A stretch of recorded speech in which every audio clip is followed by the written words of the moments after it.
Mes complices, bonjour ou bonsoir. Très heureux de vous retrouver. Nous sommes le 9 juillet 2021 et je vous parle de Gergy, Gergy. Voilà, dans la Saône. Enfin, je longe la Saône. Aujourd'hui, je voulais vous parler, faire une petite présentation de ce qui va être amené à être un podcast de carnet de route un peu. En vous relatant des rencontres et autres faisant partie du voyage. Donc, en fait, c'est un virage assez important parce que je suis parti, j'ai fait une première partie de voyage en mai et donc j'ai eu tout le temps de réfléchir à ce que je voulais faire avec ce petit enregistreur et avec mon carnet de route papier aussi. Donc j'avais décidé de faire un podcast suivant les gens rencontrés pendant mon périple d'échauffement de Bretagne, donc jusque dans le sud vers Narbonne. Bonjour. Donc c'est bien parce que je rencontre plein de monde sur la route là, et tous les cyclotouristes se disent majoritairement bonjour, et ça c'est plutôt cool. Euh, oui, donc qu'est-ce que je disais. Et avec mes carnets, ben, j'ai écrit, j'ai même enregistré pas mal pas mal le long de mon premier périple et je trouvais toujours ça bien de mettre ça à l'oral en plus de mettre des choses à l'écrit parce qu'on ne met pas toujours pareil. Et d'ailleurs, en fait, je sais pas vous, mais moi, en fait, j'écris, mais je relis quasiment jamais mes carnets de route, à part lors d'un déménagement où je passais un peu plus de temps.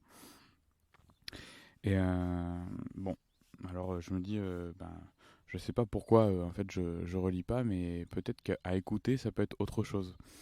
Donc c'est un peu ce que j'ai fait lorsque je suis arrivé à Narbonne et que après j'ai fait une petite pause et je me suis dit que c'était pas mal du tout et que ça pouvait être entendu. Donc je voulais j'ai décidé de délivrer un petit peu ça et de l'ouvrir, de partager ce récit.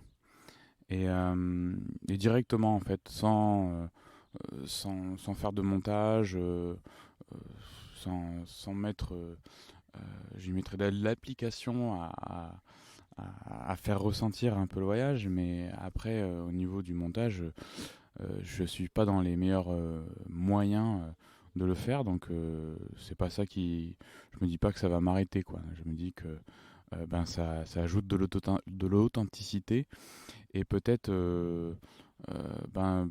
parfois de la vulnérabilité juste dans la pureté de ce que peut être le propos et pas être toujours le plus exact et le plus propre. Et donc bon ben vous me direz mais mes amis souvent quand je leur fais des vocaux sur WhatsApp euh, peuvent parfois s'endormir mais je sais pas si c'est fait s'ils me disent ça selon toute logique ou si c'est juste pour me charrier. Mais bon, c'est peut-être qu'ils les écoutent pas jusqu'au bout, peut-être aussi. Et donc vous poserez peut-être la question de pourquoi pas de vidéo. C'est vrai il y a beaucoup de gens qui font des vidéos pour relater leur voyage. Mais je trouve que c'est quelque chose en plus. Ça appelle pas trop à la, à l'imagination. Euh, Quand on a juste la voix, moi je me rappelle d'écouter des, euh, des émissions de radio et plein d'autres choses aujourd'hui encore qui me font imaginer un peu ce que la personne a pu vivre et ce qu'elle avait autour d'elle en termes d'images, de sensations et voilà et quand on c'est un peu aussi quand on lit un livre de Nicolas Bouvier, il y a tellement de descriptions on est on est presque avec lui et on pourrait en faire une carte postale si on avait aussi le talent de peindre par exemple. Et aussi, c'est plus léger à transporter un micro que tout un équipement de vidéo. Donc j'ai quand même un appareil photo, mais ça reste pas assez si je voulais faire un travail correct, par exemple. Et le téléphone, je veux qu'il me serve pour juste l'essentiel, c'est-à-dire me repérer et prendre contact. Voilà, je crois que c'est ça. Et, et bon, pour tout dire, après, moi, je m'appelle Sébastien, j'ai 33 ans. Et puis, voilà, j'ai quitté un poste de chef de projet dans l'informatique. J'habitais Paris et j'ai quitté un peu tout ça. Et je voulais me lancer dans la photographie. Je pense que je vais garder ça en passion. Et puis aujourd'hui, au fur et à mesure que je roule et en vélo, et je me dis que travailler dans ce monde-là, ça me botte énormément. Mais d'abord, je vais faire travailler ma créativité. Et on est là. Et c'est pour ça que on prend, je prends plaisir à faire ça et à relater par la voix parce que j'aime bien tout ce qui est de ces arts de, de l'éloquence, la locution. Je trouve que ça me fascine et ça fait travailler. Ça fait travailler aussi de parler comme ça. Euh, pour expliquer un petit peu ce voyage au long cours, c'est que à vélo, euh, un jour, ma relation avec le vélo, c'est que j'ai habité Montréal pendant 1 an et ma coloc, elle avait déjà fait des voyages à vélo et elle faisait du vélo aussi à la ville. Et moi, je n'ai jamais fait ça. Donc, elle m'a prêté un vélo et dès lors, donc là, on était en 2015, je suis allé au boulot en vélo. Et j'ai plus jamais lâché ça. Je trouvais ça tellement pratique et peu onéreux et ça permettait de faire plein de choses en peu de temps aussi. Et puis toute ma santé, c'était génial. J'ai commencé comme ça. Puis après, j'ai vu qu'on pouvait voyager en vélo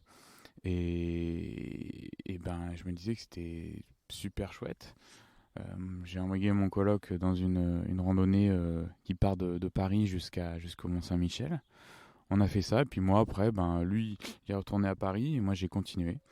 J'ai continué la route en allant de Mont-Saint-Michel, Saint-Malo, Rennes, et puis je suis allé jusqu'à La Baule, et voilà, jusqu'à Nantes. Et à la sortie de ça, j'avais un peu mal au genou, puisque je faisais ça sur des vieilles bécanes, là. Une moto bécane, j'avais une MB4 92, et donc j'avais une belle randonneuse, hein, mais j'avais quand même mal. Et, euh, et à partir de là, je suis tombé amoureux. Ça m'a toujours fait rêver de voyager à vélo. Je trouvais ça super pratique. On est dans la lenteur, mais on peut aussi être amené à faire ce qui nous chante et à aller un peu partout, sans limite, si on a de quoi en autonomie. Et encore, voilà, déjà en France, c'est très simple de voyager et toutes les opportunités sont bonnes, quoi. Donc, euh, donc je trouvais ça génial et c'est pour ça que j'ai commencé comme ça. Et puis en 2020, le confinement arrive, le Covid, tout ça me donne envie de repartir un peu plus en voyage. Et bien que je quitte le boulot pour faire d'autres choses au niveau professionnel, je me dis qu'il faudrait en profiter aussi. Et c'est comme ça. Et moi, c'est un peu ma philosophie. Faut profiter, voir du pays, voir du paysage, voir des gens. Et ça nous fait réfléchir sur le monde. Et c'est un peu ça le propos aussi du, du voyage et de ce podcast-là et de ce que je raconterai sûrement. C'est d'aller à la rencontre pour développer toujours plus, euh, s'émanciper des idées reçues et se sortir de son confort bien sûr, hein, mais ça c'est des redites, hein, c'est aussi rencontrer des gens et qu'on n'aurait jamais rencontré parce qu'on aime bien être dans notre cercle et après au-delà du cercle dans rencontrer des gens qui nous qui nous conviennent et, et là ça nous fait rencontrer des personnalités, des personnages qui, par surprise comme ça, on ne le veut pas forcément, ou on pense que il nous conviendrait de toute évidence. Et puis en fait, on apprend à avoir des profils de vie qui nous font, qui nous font réfléchir sur la nôtre, qui nous font un peu plus accepter certaines choses. Et enfin, en tout cas, moi, c'est ma nature. Souvent, je rencontre quelqu'un qui est complètement différent. Ça pourrait peut-être énerver des personnes, hein, et moi, je me dis, ben voilà, j'ai gagné une autre perspective sur les différentes manières de vivre sur Terre, et c'est toujours un plus, quoi. Toujours un plus au bagage de, de la vie, de la tolérance qu'on peut avoir en nous, et, et donc on est toujours plus riche par ça. Ça, c'est la richesse. Ça, pour moi, c'est être riche de plein de nouvelles valeurs, en fait, et de se grandir comme ça. Alors pour les amateurs de vélo, à part ma petite gapette que ma chérie m'a offerte, eh bien, j'ai j'ai un, j'ai un Kona Sutra, c'est une marque canadienne de l'Ouest, de Vancouver. Mais c'est à coche short-lib, hein, comme tout le monde. J'ai une tente MSR Uba Uba NX qui est assez légère. Et une selle SMP, hein. On n'est pas sur une selle Brooks, mais on est euh, sur, sur quelque chose qui nous fait pas mal aux fesses. Et puis voilà, hein, c'est un peu la base du confort. Et après, je me suis équipé sur quelque chose qui, par exemple, je mets le téléphone toujours devant moi, on sait jamais, et c'est avec un aimant ultra puissant et qui permet en fait d'avoir un support de téléphone assez stable. Sûrement que je donnerai d'autres informations dans les prochains podcasts, et au fur et à mesure des étapes. Et on va parler un petit peu en étapes, un peu en vocabulaire Tour de France, hein, et route. Et le rythme, ça pourra varier. Puis je suis plutôt quelqu'un qui est de nature calme. Déjà, peut-être on l'entend là par ce que je vous dis et comment je vous parle. Mais voilà, c'est ça. Je suis parfois quand je vais avoir un sujet qui m'anime un peu plus, bah là, on va être dans une parole un peu plus vive. Mais je suis quelqu'un de calme et qui réfléchit pas mal parfois à ce qu'il dit. Et quand il va vers des sujets un peu philo. Et, euh, et j'aime beaucoup par contre les digressions. Donc on n'est jamais à l'abri de partir d'un sujet et puis d'en arriver à un autre. Et moi je vous appellerai mes complices parce que on est tous complices dès qu'on s'écoute, et ça amène aussi une connivence, et c'est cool d'avoir ce rapport-là. Moi, ce que j'aime dans les podcasts, c'est d'écouter ça tranquillement, peut-être le soir. Et moi, j'écoutais les émissions de radio souvent le soir, la nuit, et c'était quelque chose, mais c'était incroyable, là. En plus d'avoir lu avant, ben voilà, mon imagination travaillait encore. Donc voilà, c'est une écoute que je vous propose, mais ça s'écoute tout le temps, les podcasts, et c'est ça qui est beau. Voilà, j'ai plus qu'à vous dire de souhaiter une belle journée ou une belle soirée.